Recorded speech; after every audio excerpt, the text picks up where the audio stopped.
നമസ്കാരം. ഇന്ന് സൺഡേ ആണ്.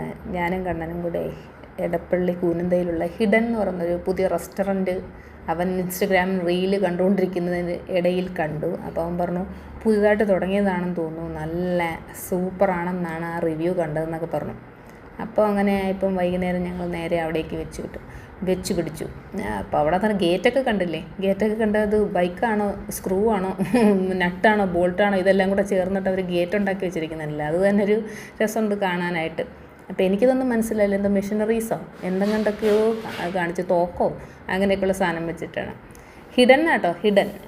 അപ്പോൾ ഞങ്ങൾ ഉള്ളിലോട്ട് കയറിയപ്പം കാണാൻ ഭയങ്കര വലിയ സെറ്റപ്പാണ് കേട്ടോ, ഭയങ്കര ആംബിയൻസ് ആയിരുന്നു. പുറത്ത് കുറേ ഇരിക്കാനുള്ള സെറ്റപ്പും ഉണ്ട്, ചെടികൾ, കാടുകൾ. അപ്പോൾ രാത്രിയിലായതുകൊണ്ടാണെന്ന് തോന്നുന്നു ഭയങ്കര കാണാനും നല്ല ഭംഗിയുണ്ടായിരുന്നു. അപ്പോൾ നമുക്ക് കൺഫ്യൂഷനായി, നമ്മൾ പുറത്തിരിക്കണോ അകത്തിരിക്കണോ. പിന്നെ കുറച്ച് വീഡിയോ ഇങ്ങനെ രസം കാണാൻ ഭംഗിയുള്ള ഭാഗങ്ങളൊക്കെ നമ്മളിങ്ങനെ വീഡിയോ എടുത്തു.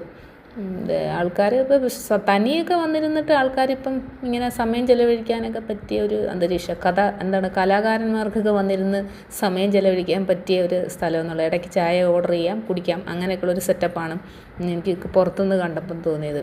നമ്മൾ വിചാരിച്ച് നമ്മളിനി എവിടെ അകത്ത് തന്നെ ഇരിക്കാമെന്ന് നമ്മളും അങ്ങ് പ്ലാൻ ചെയ്തു. അതുകൊണ്ട് ഭയങ്കര രസം. ഇപ്പം തന്നെ വീഡിയോയിലൂടെ എനിക്കിത് വോയിസ് ഓവർ കൊടുക്കുമ്പോൾ കാണുമ്പം തന്നെ നല്ല ഭംഗിയായിട്ടാണ് തോന്നുന്നത്.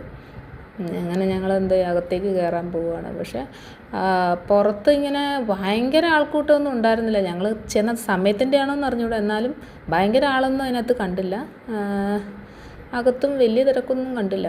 ടേബിളൊക്കെ അവർ സെറ്റ് ചെയ്തിരിക്കുന്നത് വളരെ നല്ല രീതിയിലൊക്കെ തന്നെയാണ്. അപ്പോൾ ആൾക്കാരെ ആകർഷിക്കാൻ പറ്റിയ രീതിയിലാണ് അവർ ഈ ഇവിടെ ഫർണിഷിങ് ചെയ്തിരിക്കുന്നതും. അത് തന്നെ എല്ലാ രീതിയിലും അവർ വന്നിരിക്കാൻ തോന്നുന്ന രീതിയിലാണ് അവർ സെറ്റ് ചെയ്തിരിക്കുന്നത്. മെനു കാർഡൊക്കെ കിട്ടിയിട്ട് എനിക്ക് സത്യത്തിൽ ഇതിനകത്ത് നോക്കിയിട്ട് ഒന്നും പ്രത്യേകിച്ച് ഓർഡർ ചെയ്യാൻ പറ്റിയ വിഭവങ്ങൾ എൻ്റെ കാഴ്ചയിലൊന്നും പെട്ടില്ല. പിന്നെ കണ്ണൻ തന്നെയാണ് രണ്ട് മൂന്നെണ്ണം ചൂസ് ചെയ്തത്.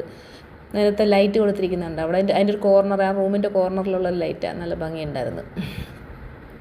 അവന് എന്നിട്ട് ഒരു ഷേക്ക്, ബിസ്ക്കറ്റ് ഇട്ട ഒരു ഷേക്ക്, അങ്ങനെ തന്നെ പറയാം. ടേസ്റ്റ് ബിസ്ക്കറ്റിൻ്റെ ആയിരുന്നു.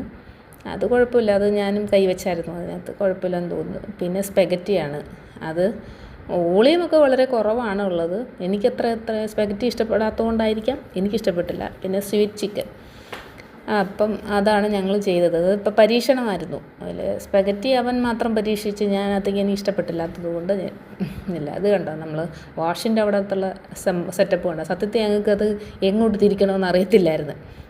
അങ്ങനെ ലെഫ്റ്റിലോട്ട് തിരിച്ച് വെള്ളം വരുന്ന സെറ്റപ്പ്. മൊത്തത്തിൽ ഇങ്ങനെയുള്ള കാര്യങ്ങൾക്ക് വളരെ ശ്രദ്ധയോട് കൂടിയാണ് അവർ ചെയ്തിരിക്കുന്നതെന്ന് തോന്നുന്നു. അതിൻ്റെ ഇടയ്ക്ക് കണ്ണൻ പിള്ള വക ഒരു സെൽഫി അങ്ങനെയൊക്കെ എടുത്തു. ഇനി ആ കോമഡി എന്ന് വെച്ചാൽ ബില്ല് കണ്ടോ, ബില്ല് വന്നത് ആനക്കുട്ടിയുടെ ടേബിളിനകത്ത് ആനക്കുട്ടിയിൽ കൊണ്ടുവന്ന് വെക്കും. അങ്ങനെയൊക്കെയാണ് ബില്ല്. അങ്ങനെ ഞങ്ങളുടെ ഈവനിങ് ഓക്കെ ആയി.